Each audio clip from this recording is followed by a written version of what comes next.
Good morning ग्रूमीज। आज हम हिंदी का चैप्टर 3 मूस और आदमी रीड करेंगे। ग्रूमीज, मूस क्या होता है? यस, मूस मतलब चूहा। पाठ प्रवेश हेतु गतिविधि पहचानो तो। नीचे दिए गए चित्रों को देखकर उन्हें पहचानो और उनका नाम लिखो। ग्रूमीज, आपको ये पिक्चर पहचाननी है और उनके नीचे उनका नेम राइट करना है। फर्स्ट पिक्चर, ये क्या है स्टूडेंट्स? यस, यह एक बिल्ली है। नेक्स्ट, ये क्या है? यस, यह एक शेर है। यह एक बाघ है।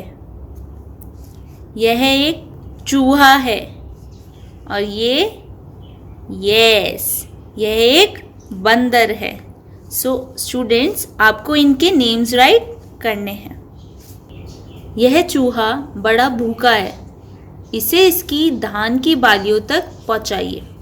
नाउ ग्रूमीज, धान की बालियां क्या होता है?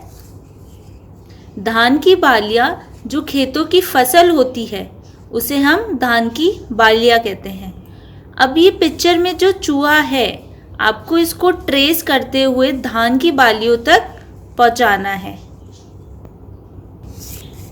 यह भूखा चूहा तो धान तक पहुंच गया, लेकिन इन चूहों को धान खाना सिखाया किसने?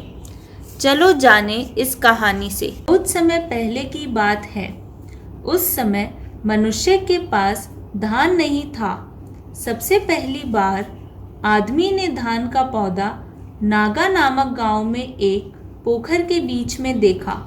पोखर बहुत गहरा था और धान की बालियां बहुत मनमोहक। धान की बालियां झूम झूम कर जैसे उस आदमी को ही बुला रही थी, पर गहरे पानी के कारण धान तक पहुंचना कठिन था।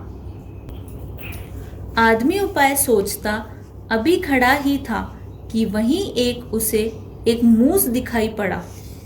आदमी ने मूस को पास बुलाया और कहा, मूस बाबू, पोखरी के बीच में देखो, उस धान की प्यारी बालियों को झूम झूम कर लहलहाकर वह मुझे बुला रही है।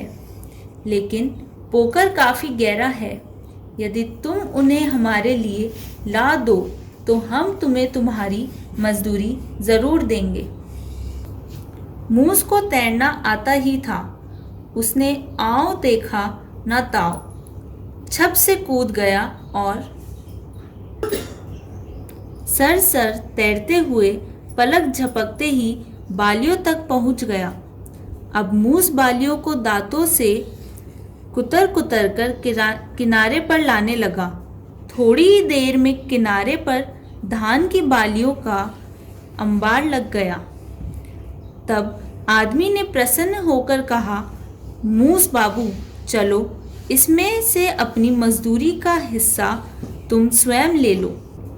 पर मूस ने कहा, भाई मेरे, मैं ठहरा छोटा जीव, मेरे सिर पर भी छोटा ही है, मेरा सिर भी छोटा ही है।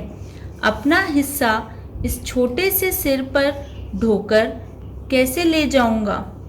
इसलिए अच्छा तो यह होगा कि तुम ये पूरा धान अपने घर ले जाओ और मैं तुम्हारे घर पर ही आकर अपने हिस्से का थोड़ा थोड़ा धान खा लिया करूँगा।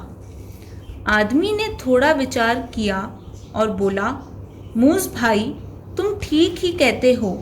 तुम ठहरे छोटे से जीव, क्या ढोकर ले जाओगे और क्या खाओगे? तुम मेरे घर ही आकर खा लिया करना। आदमी की इस बात से मूस हमारे घर धान खाता चला आ रहा है और पहले तो वह अकेला ही था, अब तो उनके झुंड के झुंड उसी मजदूरी की दावत उड़ाते ही जा रहे हैं। तो स्टूडेंट्स, इस कहानी में क्या है? जैसे उस आदमी ने देखा कि पानी बहुत गहरा है तो उसने चूहे से अपनी हेल्प मांगी। तो वो चूहा क्या करा, पानी में कूद गया और जो धान थी उनको कुतर कुतर कर किनारे पर ले आया। तो आदमी ने क्या किया, वो उससे खुश हो गया और उसको उसकी मजदूरी दी और उससे कहा कि तुम्हें जब भी धान खाने का मन हो तो तुम घर पर आ जाना और धान खा लेना। तो इससे हमें क्या सीख मिली कि हमें हमेशा दूसरों की हेल्प करनी चाहिए, चाहे वो आपसे छोटा हो चाहे बड़ा।